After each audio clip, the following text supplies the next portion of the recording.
Alrededor del santuario vemos, según esta imagen, que había un sistema de celdas.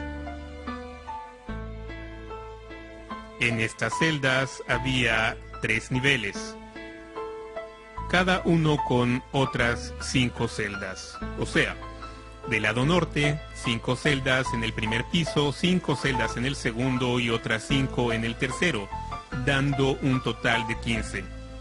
También en el lado sur estaba organizado del mismo modo, así que juntas eran 30 las celdas. Del lado oeste había 2 niveles de 3 y finalmente otro con solo 2 celdas, que entonces daba un total de 38 celdas. Alrededor del lado derecho, en la parte norte, vemos la mesivá, escaleras de abanico, que era una especie de túnel que tenía forma circular y por eso se le llamaba así. Por ella se subía al segundo nivel y al tejado del templo para hacer reparaciones cuando era necesario y darle mantenimiento. Frente a la mesivá del lado sur estaba la cámara del drenaje. Todo el sistema para recoger las aguas de las lluvias pasaba por ahí.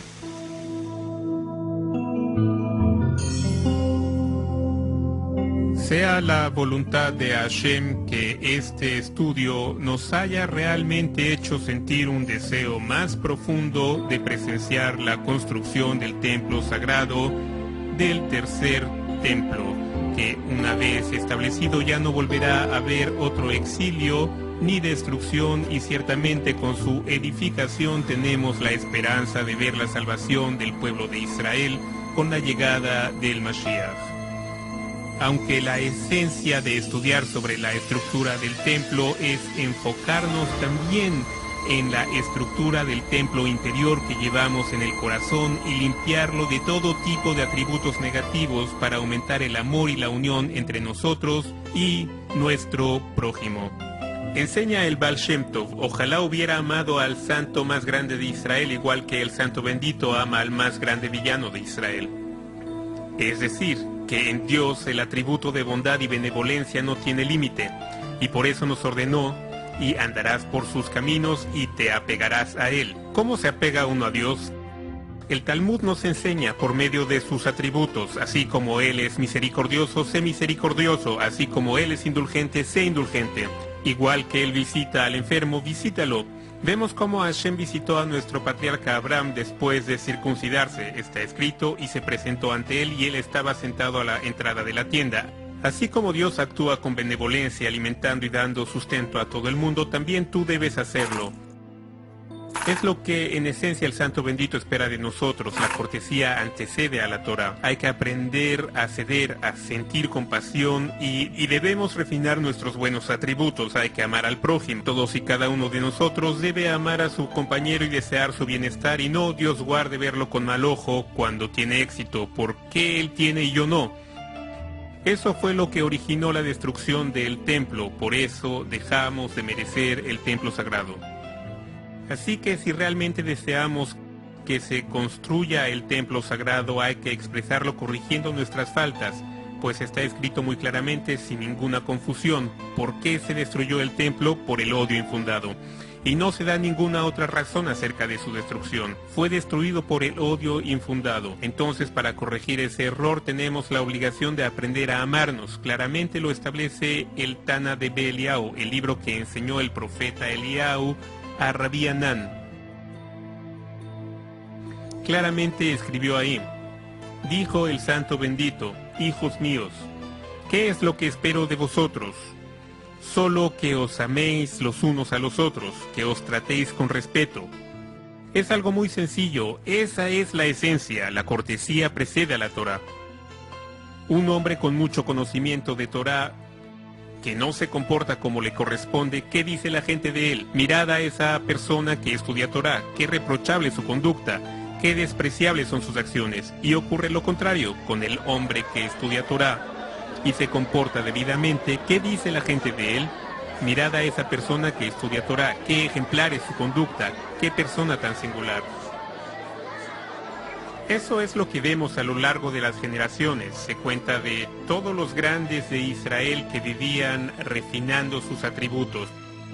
pero no es algo que solo corresponda a los grandes de Israel, sino a todos y cada uno de nosotros. Debemos recordar que no es suficiente con decir de la boca para afuera: claro, yo creo en la redención, tengo esperanza de que el templo sagrado sea construido. Hacen falta los hechos. Cuanto más hagamos, cuanto más construya el hombre el templo que lleva en su interior, y se vayan sumando más personas que construyan el suyo, la posibilidad de construir el templo sagrado para todos se volverá realidad para todo el pueblo de Israel, que de hecho es el deseo de Hashem, que nos tratemos con amor y hermandad sin desprecio ni odio, pues está escrito: hijos sois todos de Hashem. Todos somos hijos, todos somos hermanos, nadie es superior a su prójimo. Eso es lo que nos está ordenando el Santo Bendito con la edificación del templo sagrado: y me harán un santuario y moraré entre ellos. Al-Sheikh, uno de los grandes comentaristas, nos explica: no dice en él, sino entre ellos. Dios quiere morar dentro de todos y cada uno de los hijos de Israel. Ahora pensemos, ¿qué es realmente el templo? ¿Por qué se llama templo sagrado si no es más que una estructura de piedras y madera? ¿Qué lo hace sagrado? Su santidad proviene de la presencia divina, que es santa. Ella reposaba en su interior por voluntad del Creador. Eso es lo que Él quiere de nosotros cuando dice: y me harán un santuario. Aquí ven este templo. Pero ¿qué hay con y moraré entre ellos? Del mismo modo se nos ordenó a cada uno personalmente construir un santuario interno propio dentro del corazón. El cuerpo del hombre se asemeja a esa estructura construida con madera y piedras, y que recibe la santidad de la santa Shejina. ¿Cómo se llega a posar la Shejina en el hombre? Cuando perfecciona su conducta y cuando emula los atributos del Santo Bendito. Cuando sabe ceder y perdonar y ser paciente y tolerante y simpatizar con su prójimo, aunque sea diferente a él. Cuanto más se arraigue la persona estos conceptos y los lleve a la práctica, más se santifica y más se eleva. Esta conducta,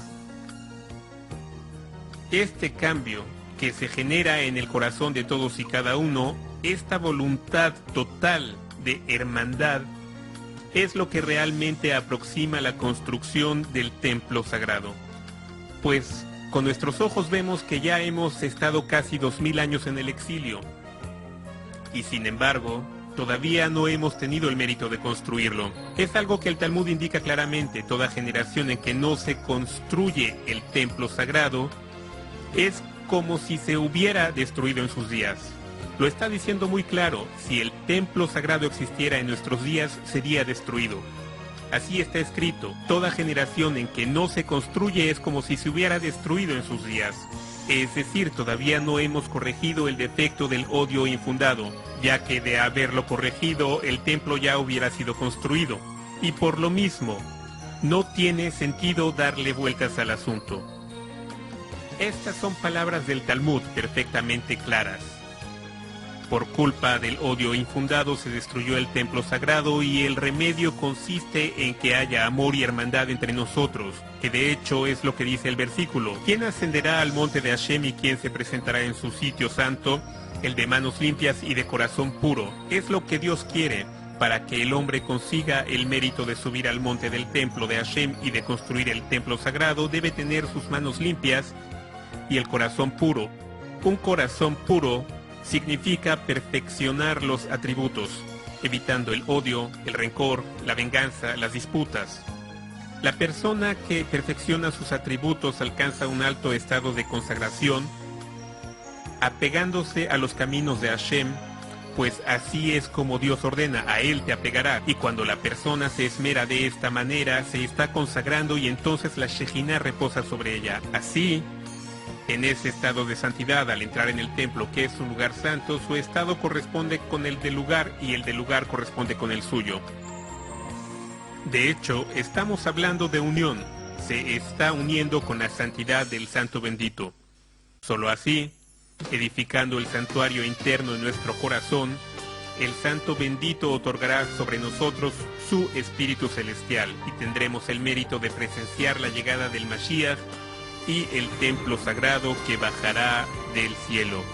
De modo que el rezo que repetimos 3 veces diariamente, que nuestros ojos vean tu retorno a Sion por compasión, se volverá realidad frente a nuestra mirada y dejará de ser solo un rezo, convirtiéndose en una realidad palpable.